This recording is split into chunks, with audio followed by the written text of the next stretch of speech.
የባሏን ሬሳ አቃጥላ ምራቅ ትተፋበታለች። አንተ ልቃን እኔ በገዛሁለት ሱፍ ነው ዘቢባ ግርማን ያገባው ነው የምትለው። ሱፉን ሄዶ ነው ያገባበት። ነገሩ እውነት ይሆን እንዴ? እኔ ፈራህ እግዚአብሔር ያለኝ ሰው ነኝ። ወጥቼ እንደ ሌላ ባለጌ ወንድ ገብቼ እናትሽ እንድትሆን አልሰዳደብም። እኔ ሴትዮዋ እብድ ነገር ነች፣ የምትናገረውን አታውቅም።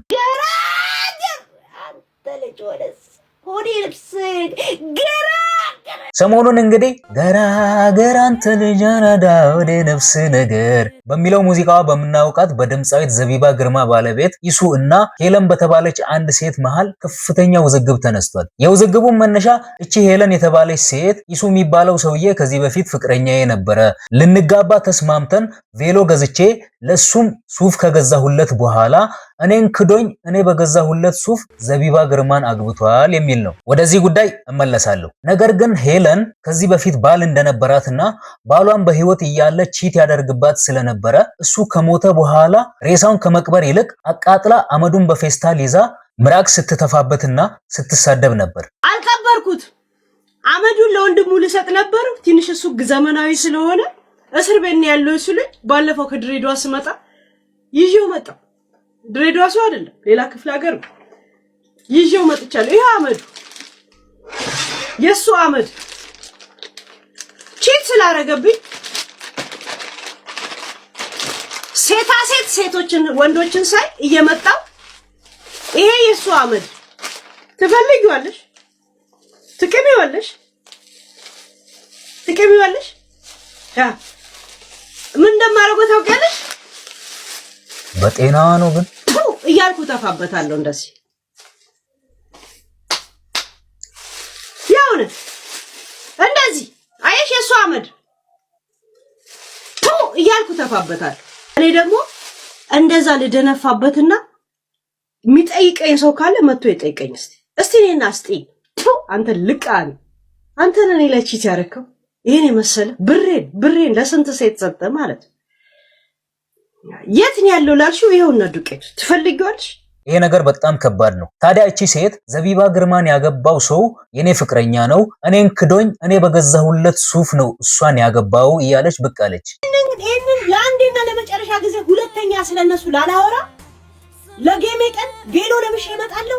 የሱ ማስታወሻ ቤት ያለው ሁላ መጥቼ እንዲደረድራለሁ። አፊታችሁ ያዩ ቪሎን ቆዳድጄ ጥሏለሁ።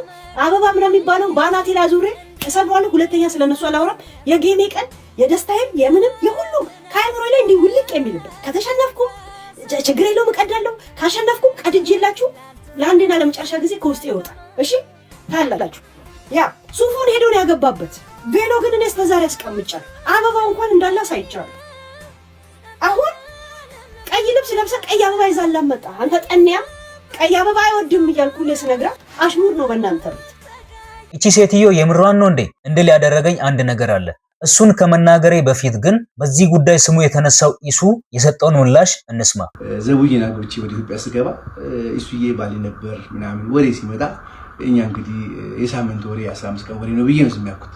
እንግዲህ ስቲል ነው ቀጥሏል፣ እስከ ቬሎም ደርሷልና እኔ ሴትዮን አላውቃትም። አንዳንድ ቪዲዮዎች ይሰራሉ እንደዚህ ዜና ሲሰሩ እንደዚህ ያመሳከሩ የሚሰሩ እውነት ያላቸው ሰዎች ሲሰሩ ሳይ ነው ይሄንን ቪዲዮ መስራት የፈለኩት።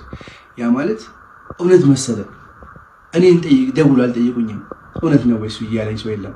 ስለዚህ አንዳንድ ወዳጆቻችን በሚልኩት ሜሴጅ የግድ መልስ መስጠት አለብኝ።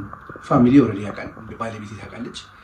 ለማታውቁኝና እኔን ተረድታችሁኝ እኔን ለቀረባችሁኝ ፎሎወሮቼ መልስ መስጠት ስላለብኝ ነው የመጣሁት። ይሄ ነገር እንግዲህ አሁን የተጀመረው ዘውዬን ካገባ በኋላ ነው። ዘውዬ ነች የተናገረችብኝ እሷን ነው። ምን አድርጋት ምን አላውቅም፣ ምቀኝነት ይሁን ምን አላውቅም።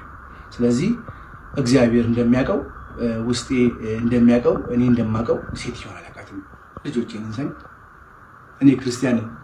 በህይወቴ ውሸት ላስታርቅ እችላለሁ። ውሸት ወደፊት አያራምድም ብዬ ሁሌም የምናገረው ነገር ነውና እንደ እግዚአብሔር ፍቃድ ሆኖ ዘውዬን አግብቻለሁ። ካናደዳት እንደማንኛውም ሰው ትናደድ ትችላለች፣ እንደማንኛውም ሰው እንደሚደሰተው እሷ ትናደድ ትችላለች። ግን በህይወቴ አይቻት የማላውቅ ሴትዮ ቬሎ ገዝታ ጭራሽ ጌም ጨዋታለሁ። ጌሙ ከሆነ የኔን ስም ጠርተሽ የሚስቴን የባለቤቴን ስም አንስተሽ አይደለም የግድ መናገር ያለብሽ ወይ ደግሞ ጌም የምትጫወቱ ቢዝነስ ከሆነ ቢዝነስሽን ስሪ። እኔን አውጪ፣ እኔን ከሱ ውስጥ አውጪ። እኔ የማላቃት ትልቅ ሴትዮ፣ እኔ የማላቃት ሴትዮ ስሜን እያነሳች ስፔሻሊ ደግሞ የባለቤቴን ስም እየተናገረች እያነሳች ፕሊዝ ሊቭ ሄር አሎን። እኔ የማላቃት ሴትዮ፣ እኔ አላቅሽም፣ ልጆች አሉኝ፣ ቤተሰብ አለኝ። እነዚህ ታሪክ ያያሉ እኮ ያንቺም ልጆች ይኖራሉ፣ ታሪክ ያያሉ። ስለዚህ እውነታው ለቲክቶክ ፋሚሊዎች ተደውሎልኝ እንደው ግልጽ አድርገህ ብዬ ነበር፣ አያስፈልግም ብዬ ነበር፣ ግን ለካ ያስፈልጋል። ስለዚህ እውነት እላችኋለሁ እማላቃት ሴትዮች ቤተሰብ የምትበጠብጠውና እንደው እግዚአብሔር እሷንም እኔንም ይቅር በለኝ፣ አላቃትም። አመሰግናለሁ። እውነቱ ያለው ማን ጋር ነው? ኢሱ እኔን ነው አላውቃትም ያልክ? የእውነት ኢሱ እኔን አታውቀኝ? ጠፍቼብን አረጀዋል፣ ተጨማደድኳል። ኢሱ እኔን አታውቀኝ። ዘቢባ ግዴታ መካድ አለብህ ብላለች። እና እዚህ ጋር ብዙ ሰዎች የተለያየ ሐሳብ እያነሱ ነው።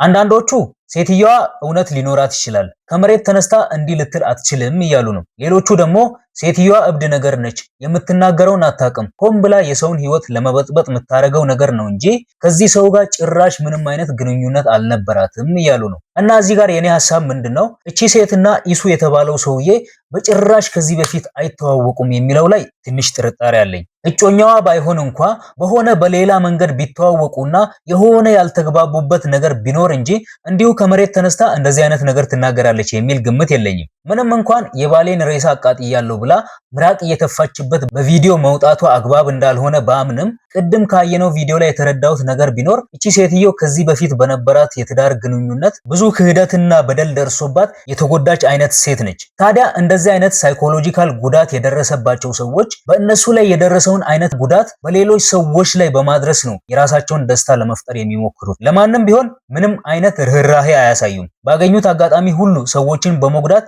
የራሳቸውን በቀል የተወጡ ይመስላቸዋል። ታዲያ ሄለንም ኢሱ ከሚባለው ሰውዬ ጋር ከዚህ በፊት በሆነ አጋጣሚ በተፈጠረ አለመግባባት ምክንያት አሁን ላይ ልትበቀለው ያሰበች ነው የሚመስለኝ። ነገር ግን እጮኛዬ ነበር፣ ልንጋባ ነበር በሚለው ሐሳብ ላይ ጥርጣሬ አለኝ፣ ብዙም አያሳምነኝም። ምክንያቱም ቢያንስ ሌላው ቢቀር የፎቶ ማስረጃ ሊኖራት ይገባል ብዬ አምናለሁ። ፍቅረኛ ማቾች የሆኑ ሰዎች ለዛውም ሊጋቡ ሱፍና ቬሎ የገዙ ሰዎች ቢያንስ አንድ እንኳን የጋራ ፎቶ እንዴት አይኖራቸውም? ለዛውም በዚህ ሁሉም ሰው ስማርትፎን በያዘበት ዘመን እና ያለምንም ተጨማሪ ማስረጃ እሷ የተናገረችውን ብቻ ማመን በጣም አስቸጋሪ ነው የሚሆነው። እና እቺ ሴት አሁን ካለችበት ሁኔታ አንጻር ሳይኮሎጂካል ትሪትመንት የሚያስፈልጋት ይመስለኛል። ታዲያ በዚህ ጉዳይ የእናንተ አስተያየት ምንድነው? እውነቱ ማን ጋር ያለ ይመስላችኋል? እስኪ ሐሳባችሁን ኮሜንት ላይ ጻፉልኝ።